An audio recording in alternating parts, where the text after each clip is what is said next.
One day, in the quiet countryside of Scotland, a young boy was playing near a swamp when he suddenly lost his footing and fell into the thick, muddy water. The more he struggled, the deeper he sank.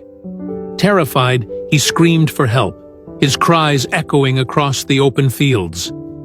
A poor farmer named Fleming was working nearby when he heard the desperate cries. Without a second thought, he dropped his tools and ran toward the sound. As he reached the edge of the swamp, he saw the child flailing, barely able to keep his head above the water. Thinking quickly, Fleming grabbed a long, sturdy branch, waded into the muddy ground, and stretched it toward the boy. With great effort, and at the risk of his own life, he managed to pull the child to safety. Exhausted but relieved, he helped the boy to his feet and sent him home. The next day, a luxurious car stopped in front of Fleming's modest hut. A wealthy man stepped out, approached the farmer and said, "I am the father of the child you saved yesterday. I cannot thank you enough for saving my son's life. I know I can never truly repay you, but is there anything I can do for you?" The farmer, touched by the man's gratitude, replied, "I appreciate your kindness, but I cannot accept money for something I did out of humanity." At that moment, the farmer's young son appeared at the door of the hut.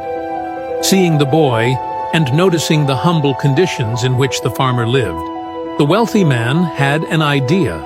He said, "If you won't accept money, then let me offer something else. Let me take responsibility for your son's education." The farmer hesitated for a moment.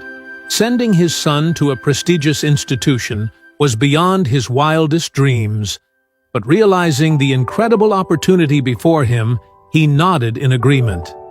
Thanks to the sponsorship, young Alexander Fleming was admitted to the finest schools, where he excelled in his studies.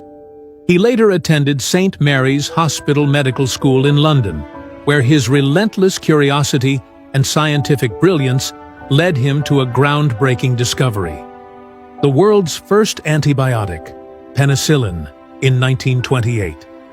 This miraculous drug would go on to save millions of lives. But the story doesn't end there. Years later, during World War II, the wealthy man's son fell seriously ill with pneumonia. His condition was critical, and his survival seemed uncertain. He was treated with penicillin, the very drug discovered by none other than Sir Alexander Fleming. That wealthy man's son was none other than Winston Churchill, who later became the Prime Minister of Britain twice. This story is a powerful reminder that kindness has a way of coming full circle. A selfless act, done without expectation of reward, can return in ways one could never imagine. Do good for others, not for recognition, but because it is the right thing to do. One day that kindness may find its way back to you in the most extraordinary way. If you believe that good deeds always come back in some way, then comment, "Karma is real," and share this story with your friends. Stay blessed.